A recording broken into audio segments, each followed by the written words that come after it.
afternoon, Doc. Okay, thank you.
Hello class, may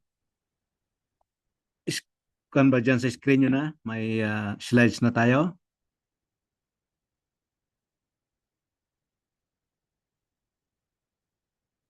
Hello class, are you in? Meron na. Okay. So,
okay, just a minute class, iayos ko lang, parang ayaw makita yung screen natin.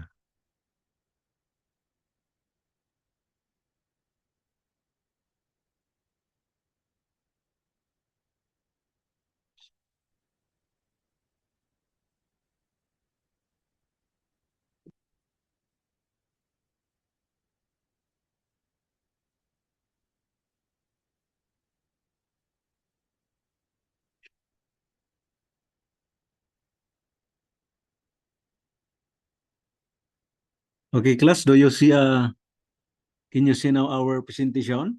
Is there a slide on your screen? Yes, Doc. Okay. So,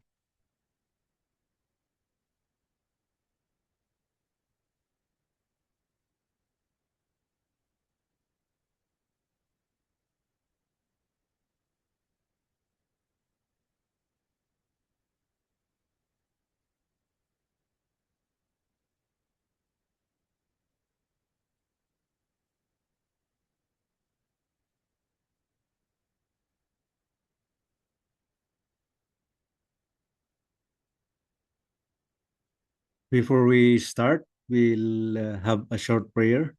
Let's pray. Father of light and fountain of all wisdom, this moment we come to thank you for the blessings, protection, and guidance you've afforded to each and every one of us so that we'll be coming to class and learn more about corporate and workplace chaplaincy. And we believe, Lord, that with your guidance and protection, we'll be able to finish our class this afternoon with things that we would like to understand. Forgive us our sins. In Jesus' name we pray. Amen. Okay, so our topic for this afternoon, or our module, is on the role of the workplace chaplain. And this is very important so that we will be reminded of what we need to be doing when we will report to the field or to the various work assignment that we will soon be serving as chaplains in our own ministry. So, neutral presence, trust building, and ministry without proselytizing. For purposes of common understanding, when we say proselytizing, we would like to mean that which we try to do to convince another believer from what he presently believes to what we believe. In other words, we are trying to convert the belief of one person to our side. So in chaplaincy, it should be understood that we are not encouraged to do that, because our service should be neutral, regardless of belief, regardless of religious leaning. We serve everybody. We do not use that chaplaincy as a wage to, introduce our doctrines. That would be another issue. If in case in our chaplain ministry we happen to encounter instances which we think other clients or other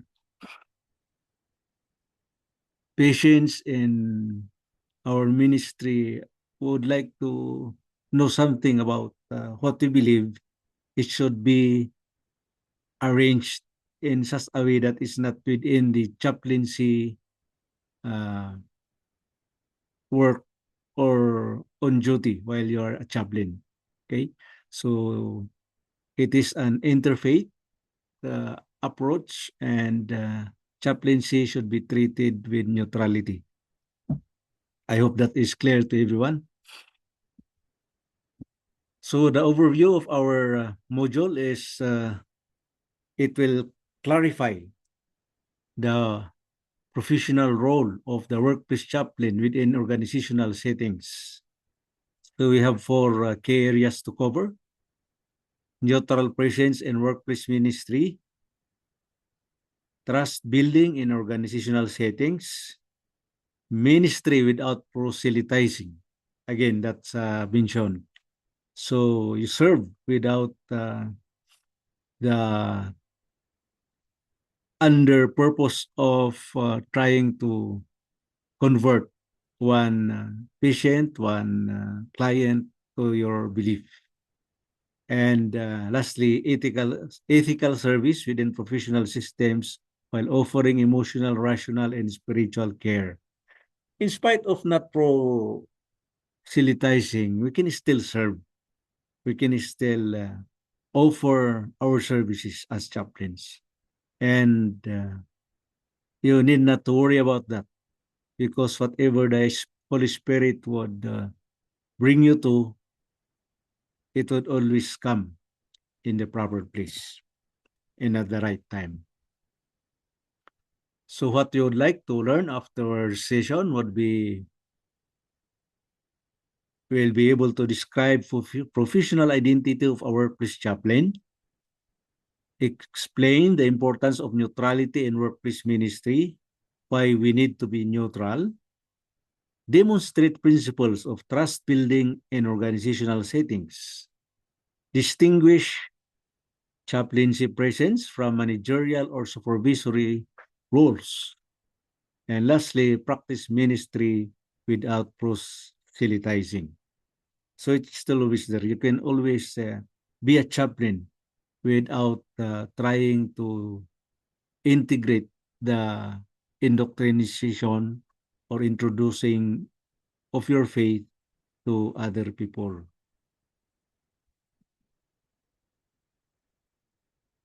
So what is a chaplain?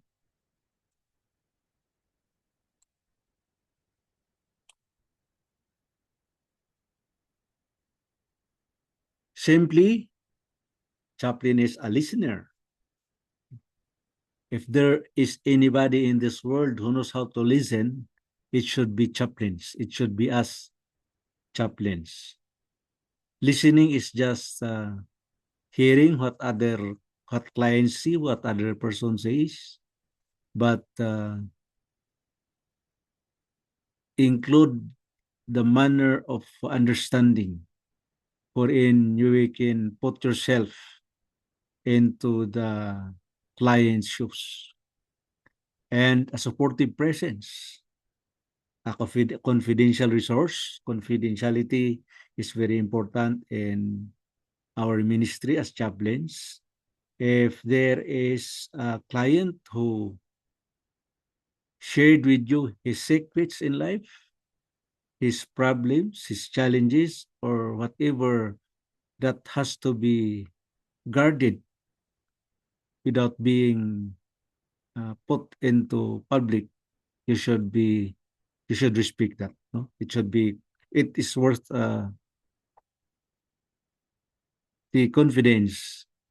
You should be you should preserve whatever that uh, matters, and an ethical influence. Of course, we understand, as we have already covered, what are ethics last meeting. So when you see ethical, something that does not violate the the personality of anybody within your ministry, including your clients, of course.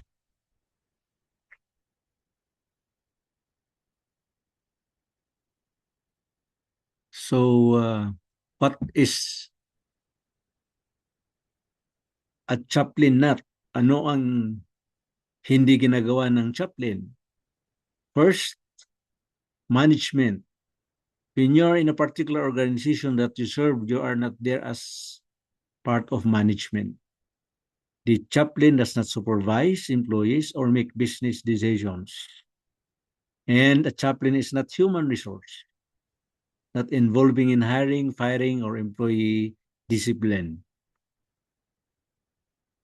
It's not she is not a disciplinary authority. Do not enforce rules or report misconducts. That's not your job. That's the job of the HR or other persons in the particular organization.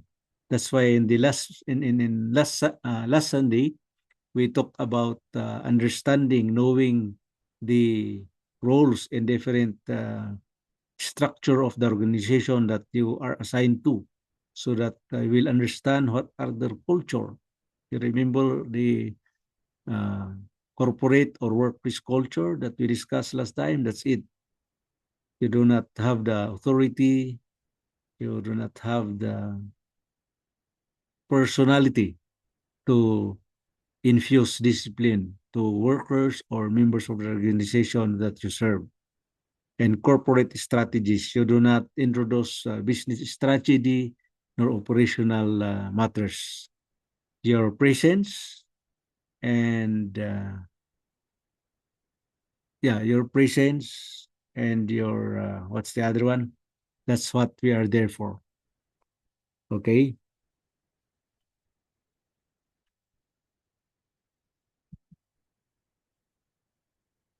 What do we mean by neutral presence in the workplace?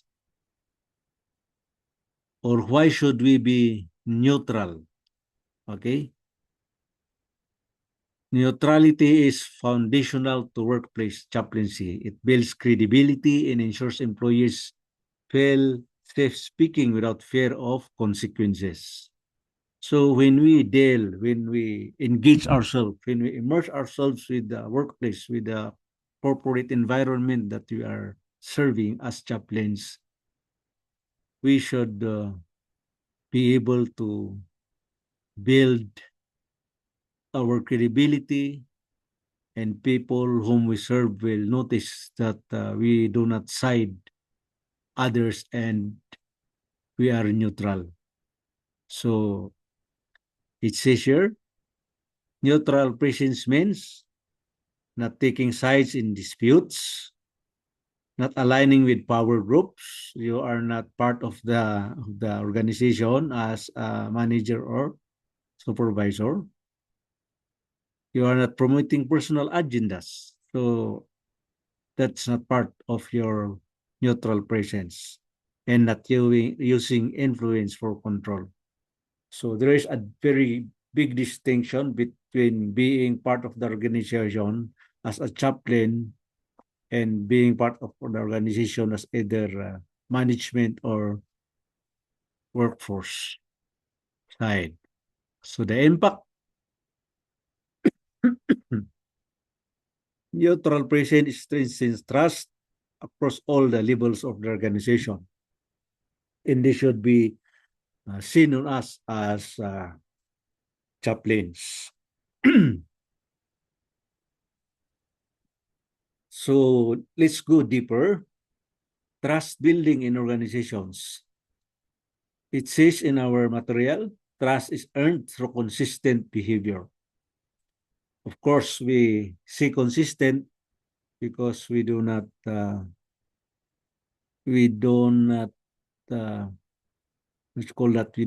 adjust our behavior to show the public that we are not neutral. Okay, so consistent ang behavior natin. If we do not side the other side, we do not go with the other opposite side. Okay, if we disagree with the other side, we disagree with both sides, like that. So trust can be developed when chaplain maintains confidentiality. Again, that's the emphasis there. The chaplain listens without judgment. You allow your client to spill everything out until you know that his burden is lightened, and do not give any judgment. Listening, just listening there and understanding his position is good enough. The chaplain follows through appropriately. When you say follows through, you do another visit, you do another conversation, you strike another exploratory uh, talks with a person whom you think or you observe that needs guidance, needs some moments with you. Okay? The chaplain respects professional boundaries. So whatever, again, in workplace or corporate chaplaincy, whatever professional boundaries that you have observed in your first outing with that particular organization, make it a point that you will respect that, so that the people inside the organization will trust you. So at the opposite side, trust is damaged when the chaplain shares private information. Okay? Meaning, you heard someone, listen to her, and then without knowing, you are sharing it to other people of the organization. That's already damaging the trust that the intent to entrust in you. Okay? When you appear biased, that's damaging the trust. When you overstep role limitations, as we said a little while back, you should know your limitations, the boundaries, and you should don't overstep them. And the chaplain imposes personal beliefs. Again, do not try to convince the person in your side in it comes to beliefs. It's another story. What do we see? What do we mean when we say ministry without proselytizing? Let's emphasize this. The core principle of work chaplaincy is ministry through presence, not persuasion. So, whatever you try to impart, whatever you try to say, whatever you try to display, in particular uh, in your presence with that organization, make sure that you are not trying to persuade, but rather be there as teenager presence and support. Okay? So there can be no forced religious instruction. We do not involve unsolicited preaching, and we do not manipulate for vulnerable individuals in particular setting. Okay? Kahit na nakikita natin na parang madaling ano, ma-convince, madaling maniwala, in chaplaincy, we do not take advantage of those because that's part of manipulating vulnerable individuals. Okay? So we do not do that in our chaplaincy.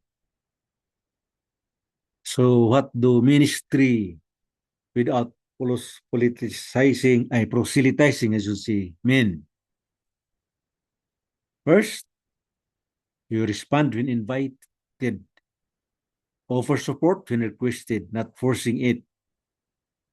Okay? So respect religious diversity. Again, honoring all faith traditions in non-religious perspective.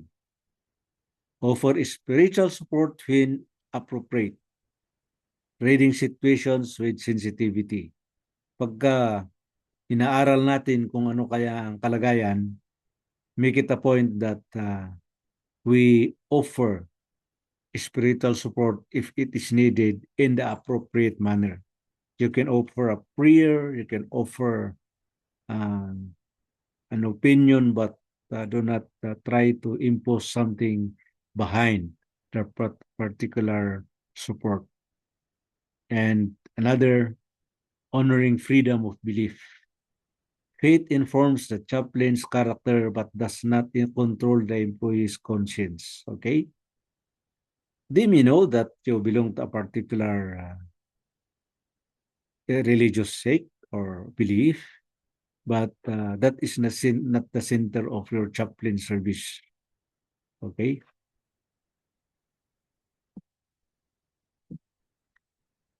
Let's take a look at the boundaries, chaplaincy versus management. It says here that chaplain serves people within the organization, not as management informant. We are not part of management, as we always see. So when we see healthy boundaries, we mean clarity about confidentiality limits. Employees know what information stays private. Okay? Whatever is private, it should be remain private. You enter, that information remains private. When you exit, that thing what is still private to them. And of course, in your side. Clear communication of role. Both employees and management understand the chaplain's function. Okay? In case you observe that some of the organization's members doesn't understand while you are there as chaplain, you can take this up with the immediate person involved in the organization, the persons whom you approach when you went to that particular organization, and make clarification about them so that they will understand that your presence as a chaplain has nothing to do with management desires. Okay? Refusal to participate in surveillance or discipline. The chaplain maintains independence from enforcement. Yeah. If they say that, does your chaplaincy include this? Why don't you include it? Then you'll observe that that is outside of your service as chaplain. You can decline politely with confidence and with respect. Okay? So the chaplain supports organizational health indirectly through care, not through authority. Kung meron man tayong tutulong sa organisasyon na yan ay sa pamamaraan ng pag dabang Tagalog ng care, pag-alaga. Tama ba? Hindi sa authority natin. Because as we said, you are not part of the organization as management. Okay, I hope that is clear. So what are the chaplain's daily functions? We have common responsibilities. Okay, this is common, meaning it is practical to all chaplains. It may differ in particular in other situations, but this is common among them. One-on-one listening sessions. If you think that you need to dig out more on a particular person's situation, make sure that do it in a one-on-one session. And I hope you learn from other modules of our chaplaincy that there are procedures in listening and conducting a one-on-one listening sessions. You can apply that in any situation. It is also applied in corporate and workplace chaplaincy. Support during crisis or change. Your presence during organizational transitions and personal emergencies or loss. Okay, we talked about this last time when we were talking about crisis and emergency situations or organizational changes like turnovers, mergers, something like that, where people, especially employees, are affected. And sometimes that's where chaplain's presence and support is needed. Informal presence in workplace spaces.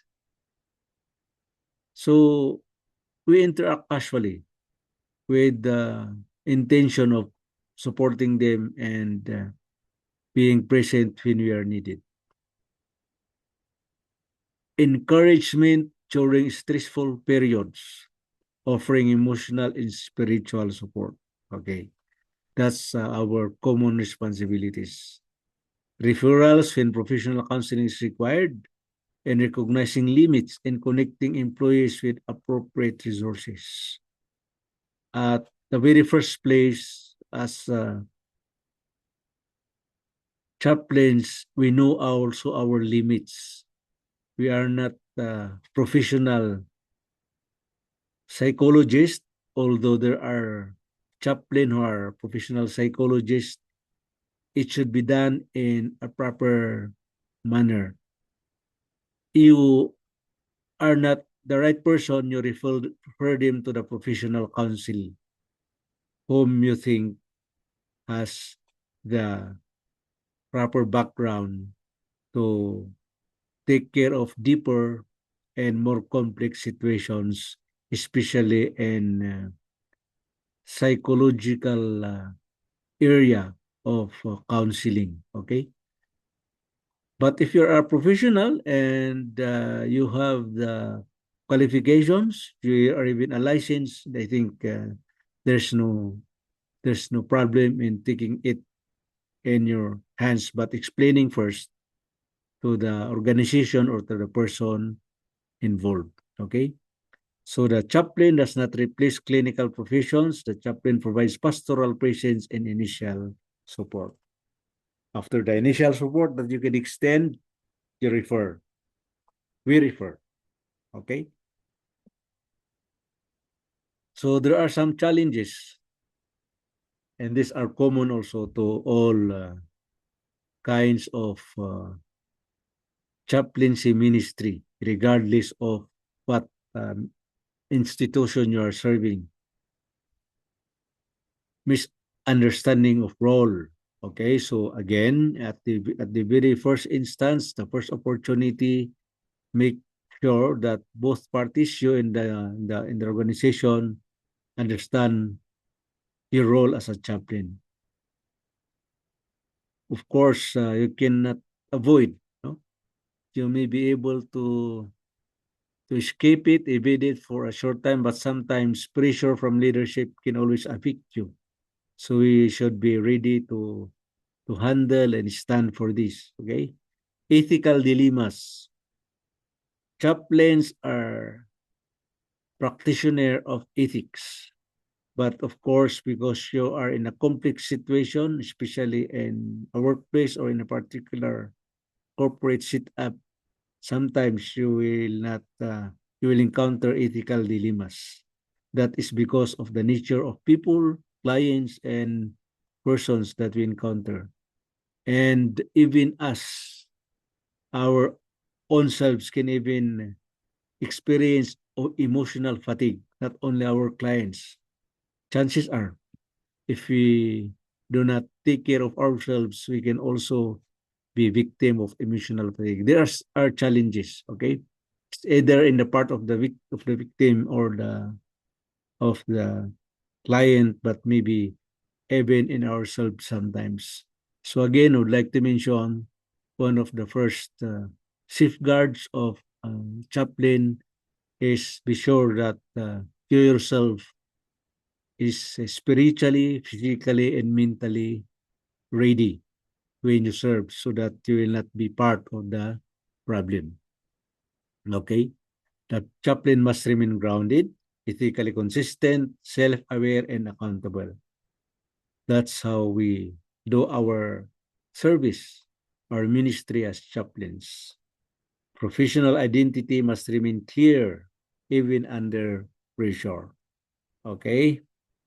So that is our short coverage on our topic or module 4.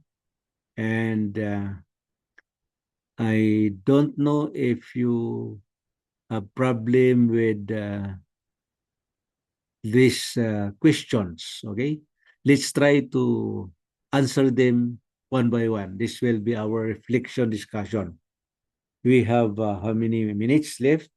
I think this is more than enough for us to discuss something. Anybody, class, who can give some ideas on this following? First, why is neutrality essential? Why is neutrality essential in workplace chaplaincy? How does trust influence the effectiveness of pastoral care? What are the risks of crossing professional boundaries? And how can chaplain maintain their faith identity without proselytizing? Okay, 3 minutes to ponder upon these questions. I think everybody can read it, and then you can just sound off, or let me see if I can see you know how to use, so you can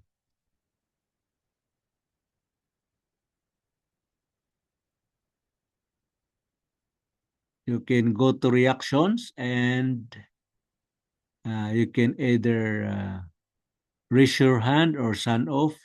Anyway, make sure that your meaning your speaker is on so that I can hear you, or you can raise your hand.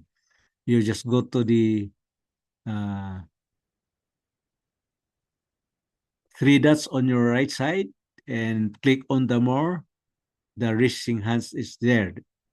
Okay, you can just click on that and I can see your hands, or you can speak off from your own place. Okay, so let's have 3 minutes to ponder upon these reflection questions, and then just raise up your hands or speak off when you have come on with something. Okay, 3 minutes class. So that would be enough for us to maybe come up Sir, with. Doc. Yes, ma'am. Yes po. Pwede po Tagalog, Doc. Question number 1, why is neutrality essential in workplace chaplaincy? Dapat po maging neutral ang chaplain because pagkakaroon ng tiwala po sa iyo yung isang tao pagka alam niyang neutral ka lang, hindi ka po nagpapanig ng isang panig. Kaya dapat ang chaplain ay neutral lang pag may mga dispute po para mag-build ang trust ng isang tao. That is my answer, Doc. Why is neutrality essential? To build trust. Okay.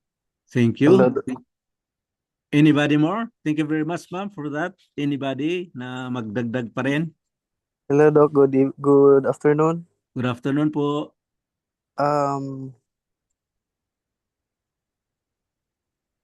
I want to answer in number 1. Why Yeah, is sige po. neutrality is essential in workplace as a chaplaincy? So that you cannot add on the chaos or the problem of the patient or the client. So neutrality is most important by listening both individual. So only that one, Doc. Okay, You- thank you so much. That was Sir Roger. Yes, Doc. Okay, who else would like to share the reflection?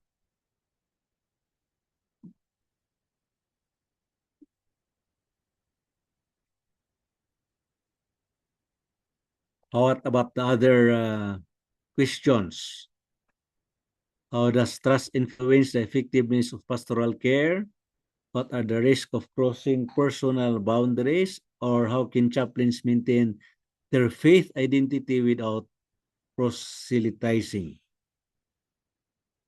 They know that you belong to a particular organization, a particular belief, but you need not to uh, say it to them or convince them on it, but still you can maintain your faith without proselytizing. How do you do that?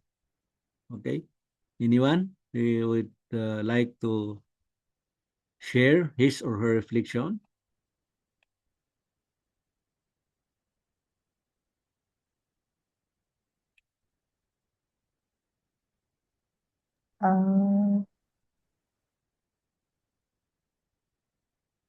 Yes, ma'am. Go ahead. Yes po. I think po, how does trust influence? Trust is I think this is the foundational of being a chaplain.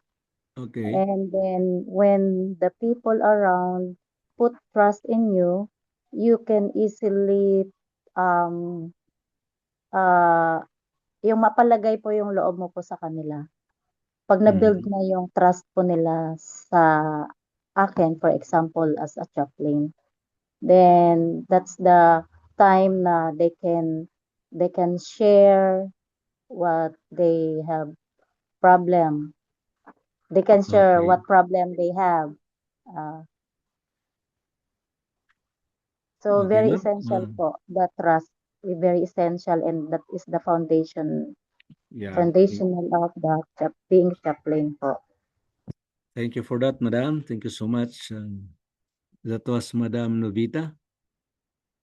Okay. Any other else who would like to see also their opinions, their sharing, their reflection?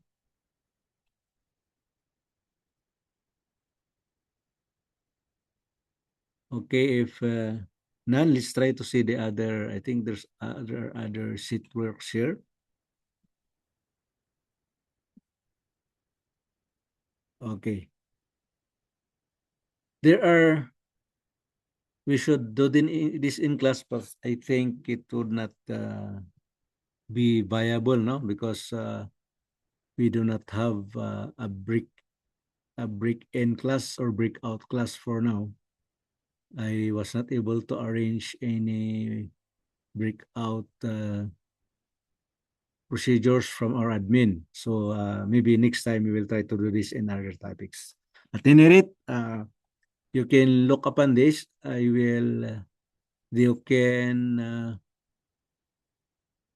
can message me on my account, my messenger account, or in my email, and I can send you also the lecture for tonight, this afternoon, I should say, and you can ponder on this in-class activities. And if you want to contribute, you can just make a particular write-up on it, and then you can send it through my email ad or our class account, which is being used right now. Okay? So I think that is all for today, not unless there are some questions or some more additional reflections that you did not utter. You can share. We have some few minutes. Hello, Yes, Doc. ma'am. Go ahead po. Doc, I have a question po. For example, ako po chaplain na po, no? Kunwari po. Then, there is a dispute about between the church and halimbawa po, may siblings. How po ako halimbawa lang po yung situation na yun. Paano po ako maki-interact po sa ganung situation? Sino yung your siblings? Yes po. Generally, we do the proper procedure in doing that, no? We first talk to the persons concerned. Would you like that we can discuss the matter privately between you and me, or between the two of you, depending on who is involved? And you can set the foundation. You can set the procedure on how you want to settle it, okay? Because if you do not ask for their conscience, and they do not give their consent to discuss the matter with you, it would be trying to enforce what you aim or what you want to do. So you just maybe ask professionally, if even if they are your siblings, gusto po ba natin na pag-usanapan natin ng maigi ito at magpaalam sa kanila. Kung they will agree, then you can start the discussion sessions with them. Siblings naman yan, siguro hindi masyadong masil. However, in our situation like nowadays, there are even siblings matters that is sometimes serious, no? So as a chaplain, if you want to support them to being a chaplain, you always get their consent first, so that whatever will be agreed can be easily carried out with them. Would that be right, Madam? Yes, Did we yes answer po, the Doc. question? Thank you po, Doc. Sometimes Okay. I want to talk to you Yes, ma'am. privately. Oh, ganun po. Thank you po. Because if we start talking without them knowing what our intentions are, it might be more, it will be difficult, or be more, it will be not good. It's not good in their understanding, so it will create another situation, no? So always get their consent ask what they want to be done, and then you agree how do you like to do it, and when they agree, they can start the process. Any other?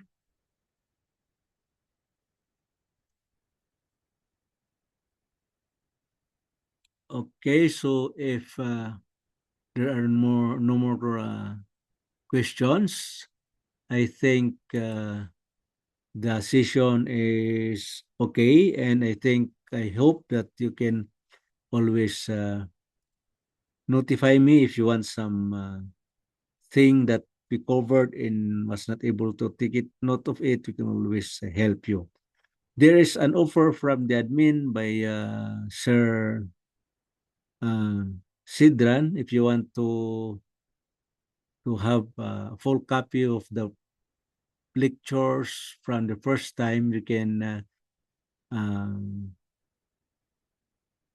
you can approach our financial what you call that, Dr. Manilin, and she can help you how to get those. But if you want to have it, like example for my subject only, for this particular chaplaincy course, you can always notify me through Messenger, and I can help you. Okay, so thank you so much for being there before we part, as I think this is already our last topic subject for this afternoon. Anybody who would like to pray for us before we dismiss the class?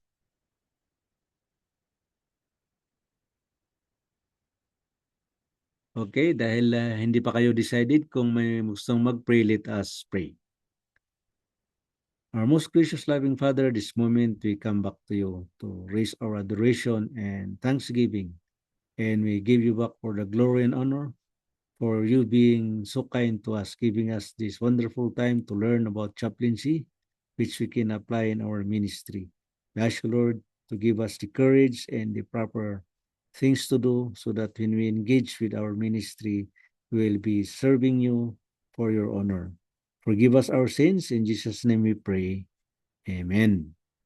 So thank you so much, everyone. Thank you for attending, and see you next meeting. Thank you po, Doc. Thank you, ma'am.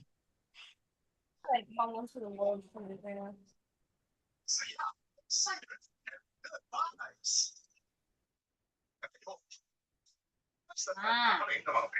Para sa inyo.